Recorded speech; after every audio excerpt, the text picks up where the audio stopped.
Bienvenue dans un nouvel épisode de Guerre du Feu en région sud.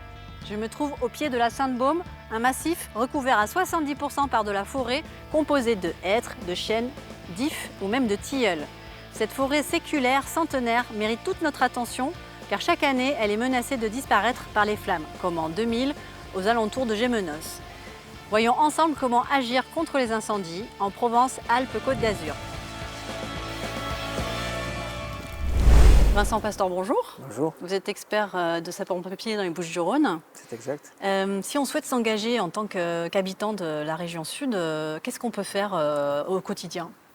Chaque citoyen qui vit à proximité d'une forêt doit réaliser ses obligations légales de débroussailler. Il faut savoir que pour protéger sa maison, il vaut mieux qu'elle soit débroussaillée sur un périmètre de 50 mètres autour du bâti. Ceci va correspondre à une marge de sécurité qui permettra d'une part de mettre en sécurité l'habitant dans sa maison et d'autre part permettre aux sapeurs-pompiers d'intervenir tout autour de cette maison pour la sauver. Cette opération se réalise plutôt en période hivernale, c'est-à-dire janvier, février, mars, pour qu'au mois d'avril, mai et juin, on soit déjà en sécurité pour pouvoir éventuellement recevoir un incendie et être en toute sécurité. C'est un geste citoyen qu'il faut absolument accomplir.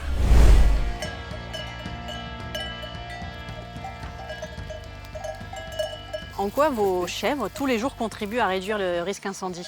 Avec les chèvres du Rove, j'entretiens la colline et je pâture quotidiennement 6-8 heures par jour de façon à réduire effectivement le risque d'incendie. On a une convention en fait, de pâturage pour lequel on est amené en fait, à entretenir le milieu de façon à préserver et régénérer en définitive le milieu.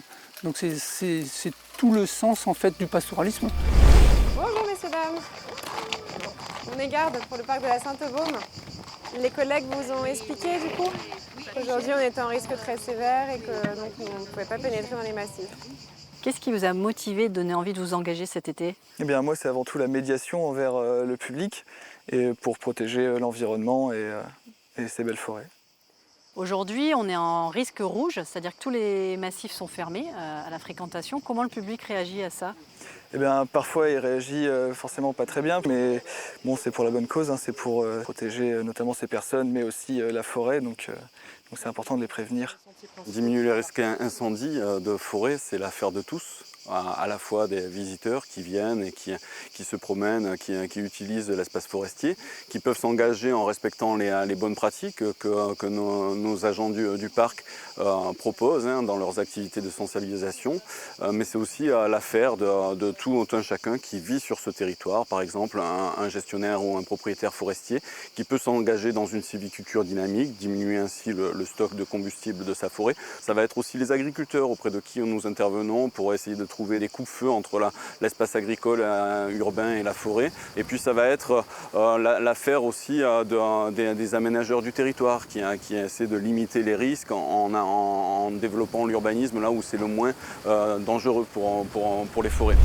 Pour diminuer le risque incendie, nous pouvons tous agir en adoptant des gestes simples et efficaces, en se renseignant la veille pour le lendemain sur l'accès au massif forestier, comme ici, où nous sommes en alerte rouge, il est totalement fermé, en donnant de son temps, comme la garde régionale forestière sur un été, ou bien en embrassant l'un des nombreux métiers de protection de la nature ou de sécurité civile.